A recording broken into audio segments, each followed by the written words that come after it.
स्थूल शरीर से क्रिया किया जा सकता है। स्थूल शरीर की क्रिया होती है, सूक्ष्म शरीर से चिंतन होता है और कारण शरीर से समाधि होती है।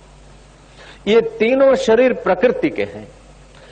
स्थूल शरीर से क्रिया होती है, प्रकृति की क्रिया है, प्रकृति के लोगों के सेवा में लगा दिया, वो प्रेम पैदा करने का सदुपयोग हुआ।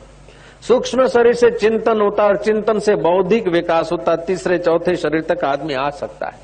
लेकिन उससे जो सिद्धियां या उपलब्धियां होती है वो अपने सुख लेने की इच्छा न करे, दूसरों के सुख में लगा दे। और कारण शरीर से जो समाधि करता है तो अद्भुत सामर्थ्य प्राप्त होता है। समाधि वाले, समाधि संपन्न पुरुष को कैसा सामर्थ्य प्राप्त होता है उसका वर्णन करना जरा कठिन है। बिन पद चले सुने बिनु काना, बिन कर कर्म करे विधि नाना। एक में से अनेक और अनेक में से एक जैसे परब्रह्म परमात्मा होता है, ऐसे उसके चित्त के सामर्थ्य, उसके कारण शरीर की समाधि का अद्भुत सामर्थ्य होता है। 1000 मील दूर कोई व्यक्ति बैठा है तो उसके मन की पढ़ाई पढ़ सकता है, 1,00,000 मील दूर कोई उसका चिंतन करता तो उसको वो मदद कर सकता है। स्वर्ग की मसलतें देख सकता है, देवताओं के निधियों को निहार सकता है, व्यक्तियों के हृदय को पढ़ सकता है, लेकिन वो मदारी के नाई नहीं होता। जय जय। तो ये सब कारण शरीर में सामर्थ्य आता है, लेकिन अगर इसमें भी ममता रुक गई तो साक्षात्कार से थोड़ा रह जाएगा।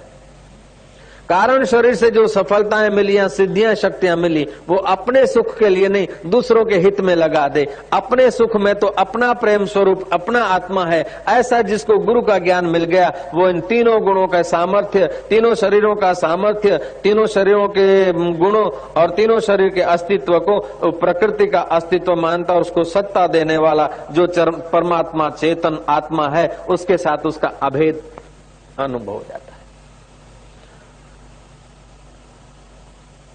मन की एकाग्रता बहुत ऊंची चीज है और ये चौथे शरीर में संभव है। हमारे पहले शरीर में काम रहता है, बदल जाए तो राम, वही शक्ति हमारी राम के तत्व में खर्च होने लगती है। दूसरे शरीर में भय, हिंसा, घृणा और स्पर्धा रहती है। अगर रूपांतर हो जाए तो घृणा की जगह पर प्रेम का प्रागट्य होता है। फिर आंशिक 2%, 5%, 10%, 15%, 25% ऐसे भय की जगह पर निर्भयता आती है। अब तीसरा शरीर हमारा रूपांतरित हो जाए तो कल्पना